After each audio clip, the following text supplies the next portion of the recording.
What's up, everyone? This week we are releasing the Metro Pack, which is inspired by Metro Boomin and Toliver. So what I'm going to do now is really go into their production style and their soundscaping so you can create something similar. Let's go. So here we have the studio. We're going to listen to a couple of these sounds at first so I can really talk about what is going on here. So let's go for Honest at first.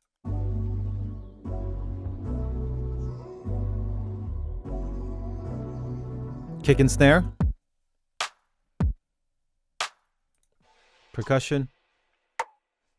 So from what I can hear, you really want to emphasize the vocals here. So the vocals are always layering on top of the entire production. I know everybody's heard the track Superhero. So what I'm going to do is I'm going to go into another pack called Trunk. And here we have some brass, which is really, really bright. You can hear a lot of that air coming through here. So let's start with this one, for example.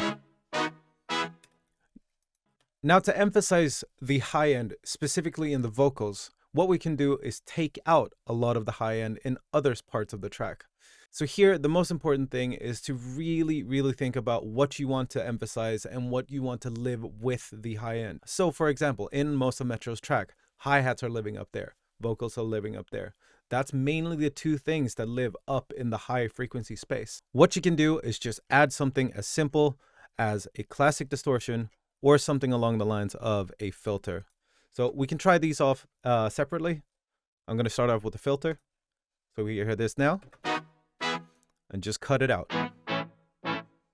And it doesn't really have to be that muffled. For most of the cases, we want to go somewhere along the lines of like 10K to 7K. Because we're really just cutting out that airy bit and we want it to sound a little bit lo-fi. So you can hear that grittiness coming through, but it's not really overpowering and cutting through. That is a little bit of the MO of Metro's tracks. And that is in my honest opinion, but that is how I analyzed it.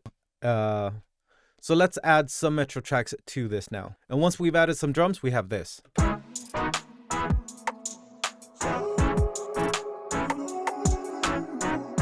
So even here for the vocal sample that we have right here, we might even want to cut out some of the high end. So I'm going to do that as well.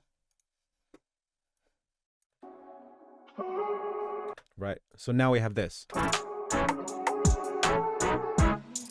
think the brass has a little bit too much distortion, so I'm going to pull that down as well.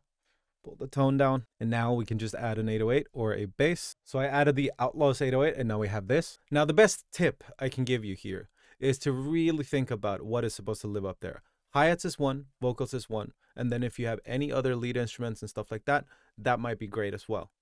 Now, for the arrangement part of it, I think the best thing is to rethink every single part that you have. If you're changing up flows during your rap, if you're doing something like a break or something in between, then you want to change it up quite a bit as well. So what we can hear in the demo project that we have. So here we have verse, verse, break, switch up, and a verse. So you can listen to the different parts separately. And then we have the other verse. Similar, but there's a way lower kind of like super eerie bass coming in for the break. Pretty low key because there's not as much going on right there. Switch up. The drums completely fall away. And then we have the third verse, I guess then.